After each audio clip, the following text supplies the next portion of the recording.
pipelines as tool to fight Russia.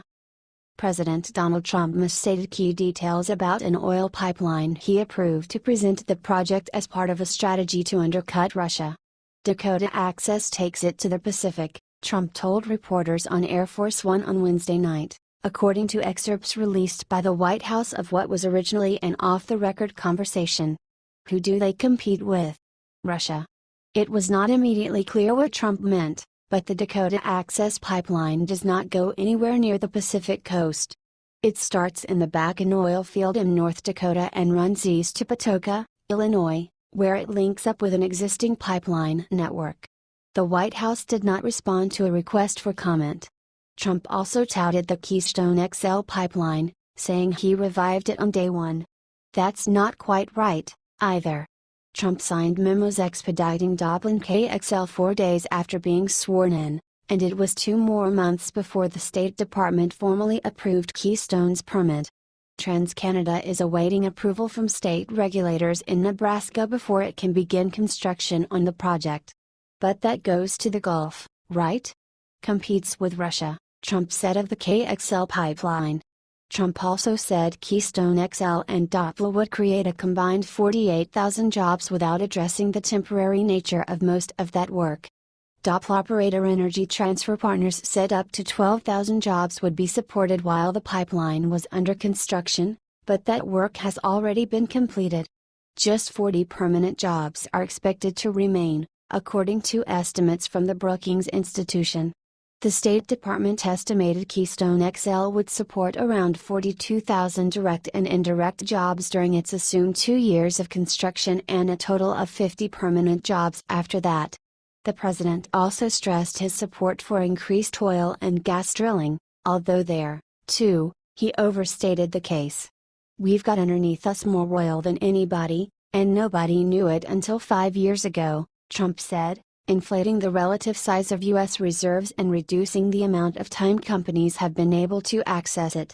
And I want to use it. And I don't want that taken away by the Paris Accord.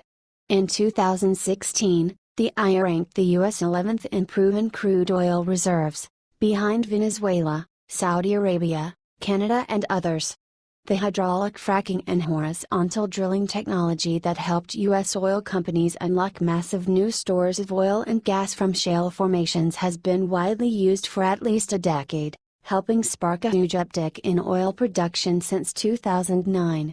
Trump also called himself a tremendous fracker and alleged energy prices would have doubled if former Secretary of State Hillary Clinton had won the election, alleging she would have banned fracking. Clinton never supported a fracking ban during the campaign, despite heavy pressure from liberal activists, though she did call for increased regulation of the technology. As Secretary of State, she established the Global Shale Gas Initiative promoting natural gas development. Trump also said he was seriously considering putting solar panels on the border wall he would like to build. There is a chance that we can do a solar wall. We have major companies looking at that, he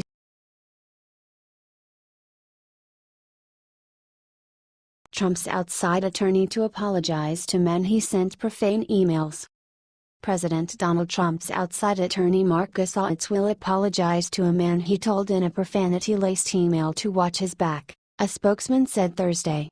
Mr. Gosowitz, who is tied up with client matters, said he intends to apologize to the writer of the email referenced in today's ProPublica story, spokesman Mike Sidorick said.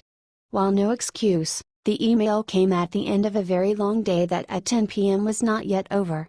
ProPublica published an email exchange earlier Thursday between Gosowitz and a retired public relations professional who asked not to be named. In the exchange, Gosowitz responded to the emails with a series of profane messages.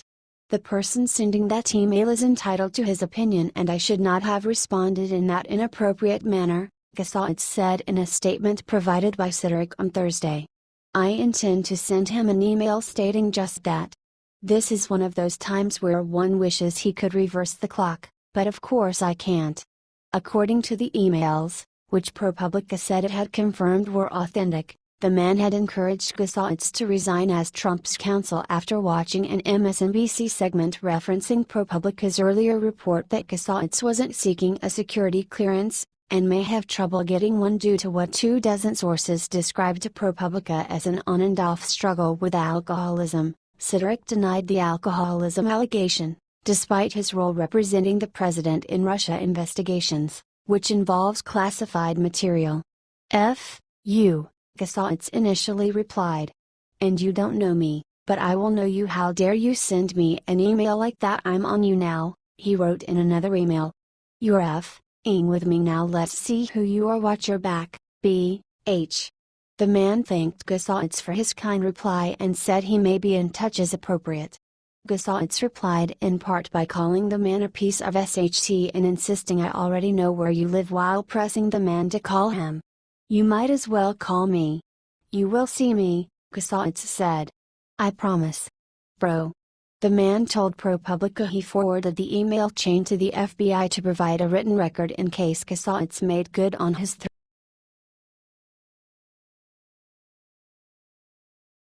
Trump and son suffering from amnesia on Russia fever, critics say. There was no Russian fever in June 2016, Donald Trump Jr. says now, as he tries to justify his meeting with the Kremlin-connected lawyers who promised dirt on Democratic nominee Hillary Clinton. President Donald Trump has repeated the talking point in defending his eldest son. And you have to understand, when that took place, this was before Russia fever, Trump told Reuters in an interview Wednesday. There was no Russia fever back then, that was at the beginning of the campaign, more or less. There was no Russia fever.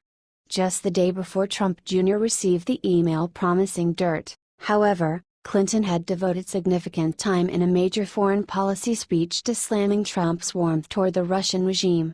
Indeed, for months Trump critics had been questioning why the candidate was so full of praise for Russian President Vladimir Putin.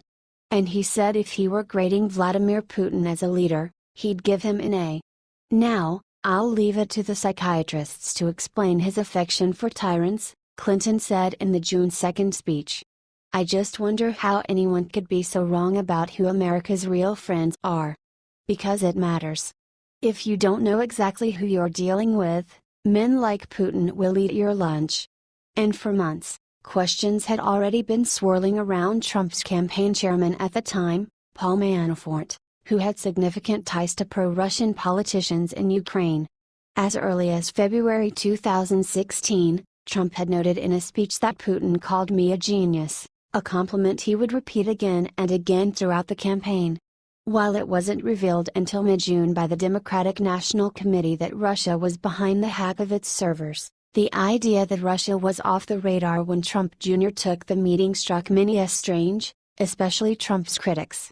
"I'm not sure how it's a defense, even if you accept the premise that the attention on Russia was not as pointed as it became," said Brian Fallon, Clinton's former campaign press secretary. The criticisms still apply in terms of he was presented with an invitation to a meeting with someone who was described as a Russian government lawyer. But even with that, Fallon said, "I don't agree with the premise."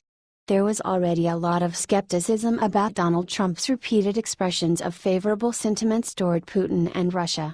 The question of whether or not Russia was on center stage struck many as irrelevant. The notion that it wasn't at the national level yet strikes me as untrue. But I don't see the connection between that claim and trying to find some sort of exculpatory rationale for taking this meeting, said Ned Price, a former CIA officer and National Security Council spokesman in the Obama administration. "It's really irrelevant.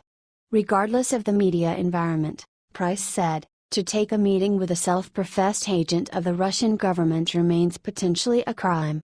Longtime Russia watchers also said there was plenty of scrutiny around the Kremlin and its intentions toward Trump around the time of the controversial meeting. "My own sense is that there was concern in the summer," said Harley Balzer, a former Georgetown University professor and director of the school's Center of Eurasian, Russian and East European Studies. "I think the fever is a result of repeated denials that were revealed to be lies." Indeed, the Russia storm that Trump labels fake news and a witch hunt was brewing strongly by the late summer of 2016. Former CIA Director Michael Morell took to the pages of the New York Times to raise the alarm about Trump's attitude toward Russia that August, painting a picture of just how long the Russia trouble had been in the works.